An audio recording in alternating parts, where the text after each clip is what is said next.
Ho, ho, ho. We're going to talk about repainting figures today. I hope this camera angle makes sense. I'm way down here. So, I have this primer in my hand because, let's say, for me, painting a figure is all about making it easy for myself so the project stays fun. I like painting McFarlane for a couple of reasons. Let's say I wanted to paint this guy silver for some reason. All of these appendages, is it appendages? Whatever. His arms and legs pop right out.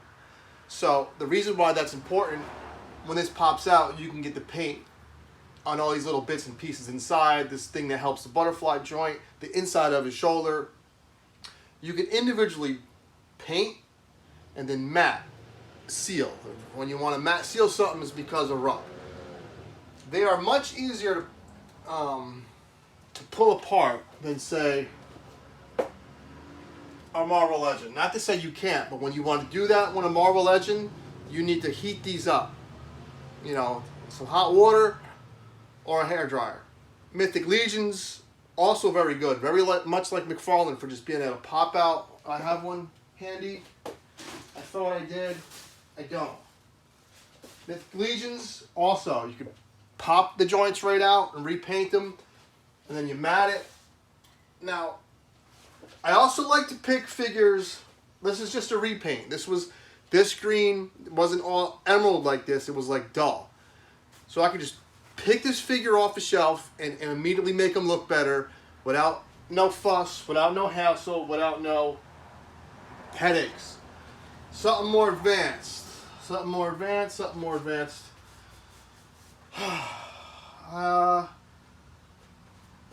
Where is he? Something I did from head to toe. Oh, I'm sorry. This was actually a Batman figure. Okay. So if you want to do this Batman figure, you would have to prime him first to get all of them other colors to a gray, you're starting from a base. I hope that makes sense. We'll get to how you do that white later. But for beginners, if you're just getting into repainting, I would grab a figure you just want to make look better. This guy was basically white at retail, okay? If you're starting, if you're a beginner, pick a figure like this that just needs more detail or you want him to look better. This Mr. Freeze is perfect, okay? Get a figure that doesn't need a lot. And then we'll get to more advanced stuff. Now we're going to talk about paint and what I use. Another example of like making a figure just look better.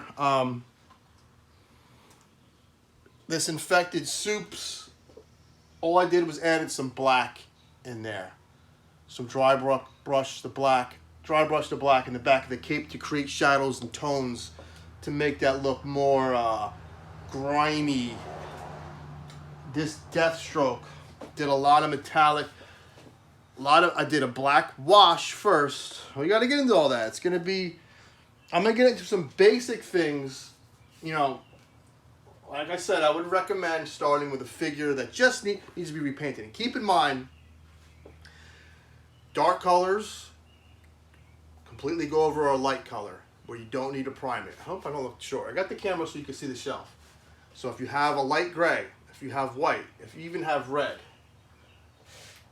this figure here, if you wanted to make him, if you wanted the suit to be black, you don't need to prime him. You can go right over it with black and it should cover.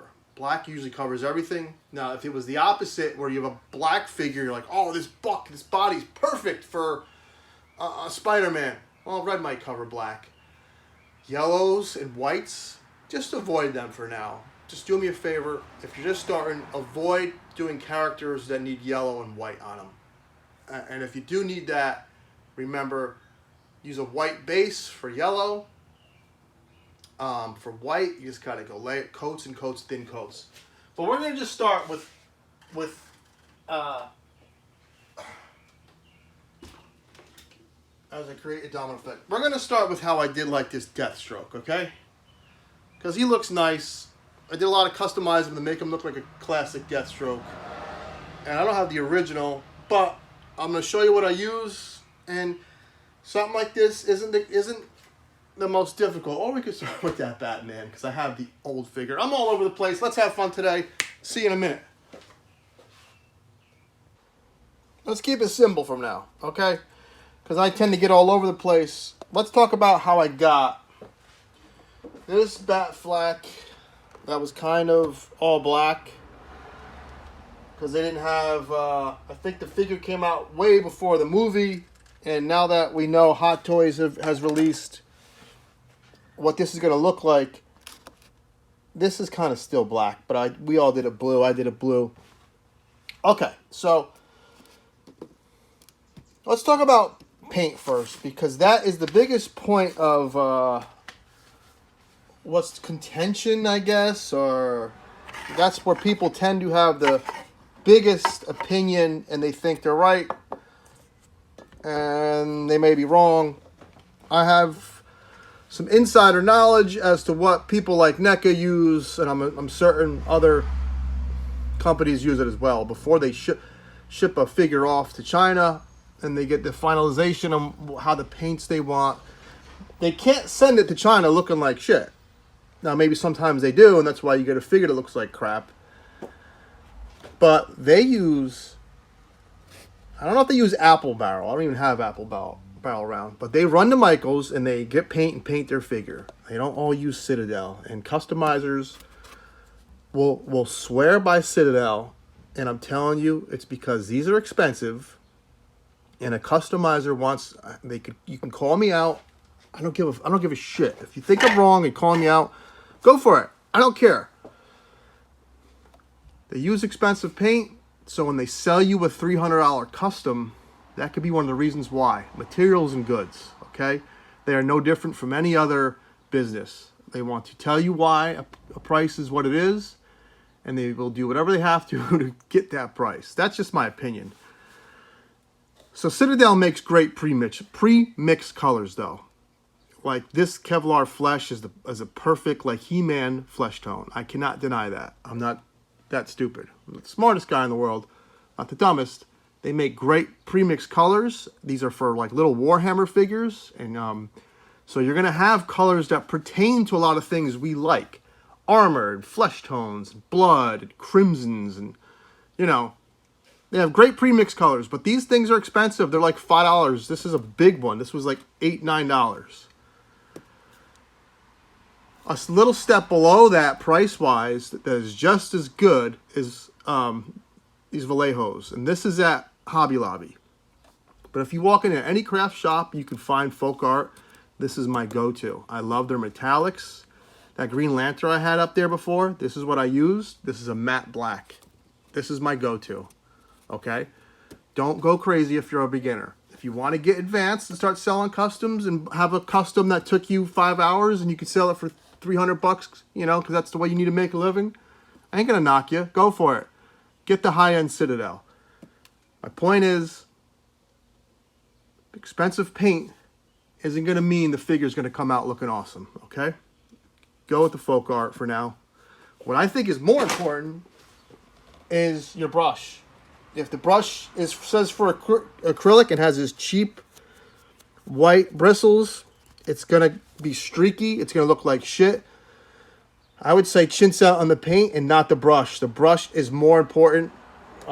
This isn't the most high-end brushes, but it's a good bargain because it has everything you need. A little thin brush for a little detail. Thicker one for just doing something big like a cape. Go with this. The more money you shell out on a brush, the better you are. Acrylic brushes you could just clean with water. You can eat acrylic paint. You know, it just water will dissolve it and get rid of it. Now, a matte black means dull. Gloss means it shines. Only thing that should be glossy is like if you have leather boots, if you have metallic armor, like, you know, this shouldn't be glossy. Okay. Armor, leather, stuff like that should be glossy. So matte will mean flat, look dull. If it doesn't have anything, it doesn't say anything, just says the color. Like this does say flat red, but if it just says red, it usually should be, you know, dull. I mentioned how I like doing McFarlane. I took a blow dry to him. I took all these out. I took my smallest brush, and for the silver, because this was black already, you dry brush it. Dry brushing is dipping this in that black paint, having a paper towel to the side, or newspaper, or anything that you're not going to use again, obviously. Getting the extra paint off. Still give me a little bit on your brush, and you go over it, and you'll be like, well, what the heck? There's barely any paint on there. You're going to build it up. Because you on armor, you want to look worn, you want some of the black to still bleed through. Okay? And that's to your liking. If you don't want it to bleed through, this was silver, obviously, I used. Dip it in that silver, and just paint it. But never go too thick, because you don't want it to run, and you don't want it to glop on, because you don't want it to ever lose visibility of the scope underneath. So be patient, thin coats. I had a lot of coffee, that's why I'm shaking. But for this look of like, see the black bleeding through? You're gonna dip it in that silver, brush it on your napkin, look at it, you're gonna have just a little bit, your brush is gonna be colored that silver, and your brush is dry. That's why it's called dry brushing. You're gonna go over it till it looks good, okay? And then see the silver bit? Then when it's dry, you can go in very slightly and like just go on the edges with that silver.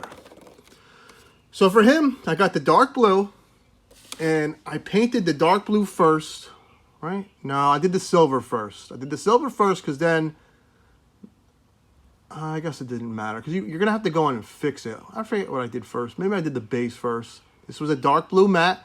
Blue will cover over black. But I didn't need to prime this guy. Like I said, the only time you really need to prime a figure is if you're trying to cover like yellow over black, white over black, sometimes blue, light blue. If a light color over a dark figure, you're going to have to prime first, okay?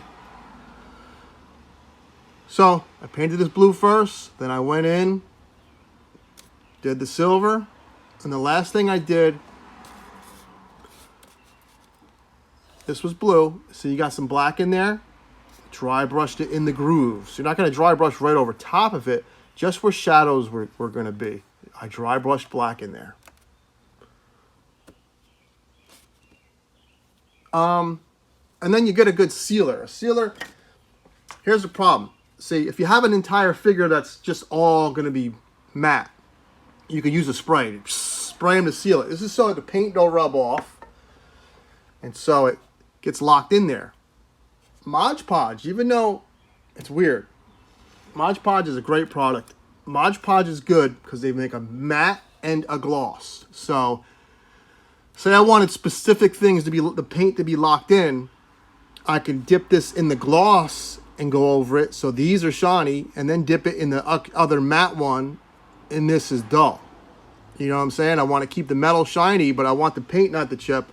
So I do the gloss on that, the matte on this. You need a sealer at the end of the day. You need something to seal your figure up. So you either need a matte spray or a Mod Podge. Mod Podge, like I said, comes in matte and it comes in gloss. This is for sealing individual parts. It's also good if you want to get it in these grooves, in where the joints are, to make sure when you bend those arms, the paint doesn't chip. You know, rubbing is a problem.